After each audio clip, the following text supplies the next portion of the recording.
Tommy. Hey, you got anything for me today? Well, today was a little rough. How come?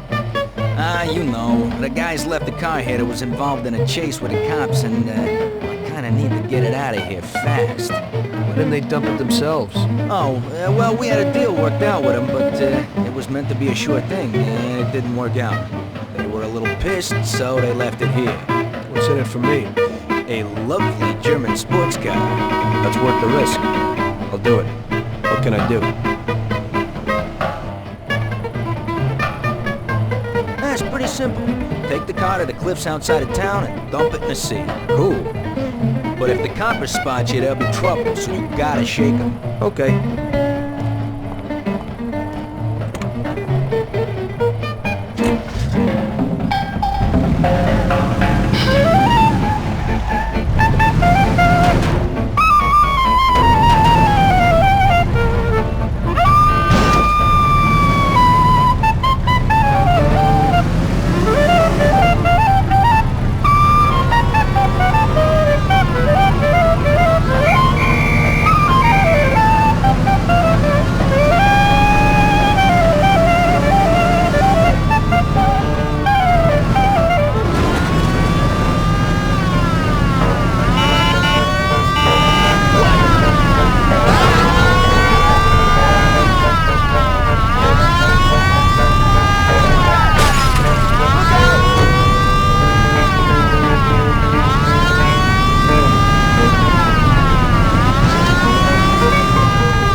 into this one.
Okay, where's the car? That guy came in for it a while ago and drove off.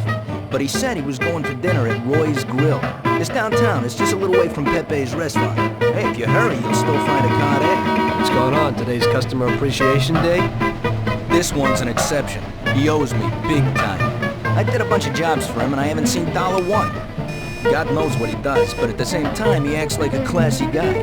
Now, this way, he pays his debts and I pay my debt to you. You better get going. Right, thanks.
So, you killed Morello. That must have felt good, huh? We celebrated. Salieri was thrilled, of course. He ran the whole town, practically, and there seemed to be an end to the bloodshed. For a while, I felt like a king, until I came to a realization. If a regular guy like me could kill the most powerful man in the city, what good was all his power? Hell, if he hadn't been so powerful, he'd probably still be alive. It seemed to me that no matter how strong someone was, there was always somebody stronger to take them out. So where did that intuitive thought take you? Greediness is bullshit. When you have no money, you think that a few bucks a month will be enough. Then you realize that it wouldn't be bad to have a nice car. You get a great job in some high-up position, but in actuality, you're thinking about going higher. Before you know it, you want to be the President of the United States, and you want to win the war against the Germans. Luckily, that won't happen. Plus, the whole strategy of watching other people's backs has one basic flaw. The whole time you have to watch your own back in case someone else has the same idea. So I thought to myself that maybe I ought to change my priorities a little. Great Bible story. Laugh it up. You know where it got me in the end. This. Who is it? It's from 1920. The old man is Don Pepone. The two younger ones are Salieri and Morello. This photo convinced me that this kind of life is poisonous. Morello and Salieri were friends, and they were both commanders of Pepone's regime. But in the 1920s, they got Don Pepone killed because of some deal.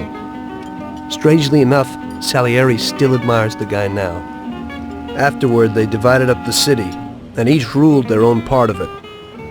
But they started to compete with each other. I ended up being Salieri's instrument of death to kill his best friend, to save him from looking Morello in the eye. It occurred to me that my friends and the people I loved were the same. Someday I'd turn to Paulie and be looking straight down the barrel of a gun. I couldn't be sure of anybody, above or below me. But you were risking your life every day. Being a sharpshooter for the Mafia ain't no bed of roses the way you tell it. It's different when you're living it. When you're full of energy and you're fighting for your life with someone who's like your brother. You're just two soldiers who know what needs to be done. And it all depends on your ability to survive. It's a war. The constant feeling that you can't even trust your best friend is terrible. You are alone, and death can come from anywhere. I'd lie awake at night wondering if the joke my best friend told me was really just a joke, or if I should get prepared for my own execution. A person needs someone he can trust.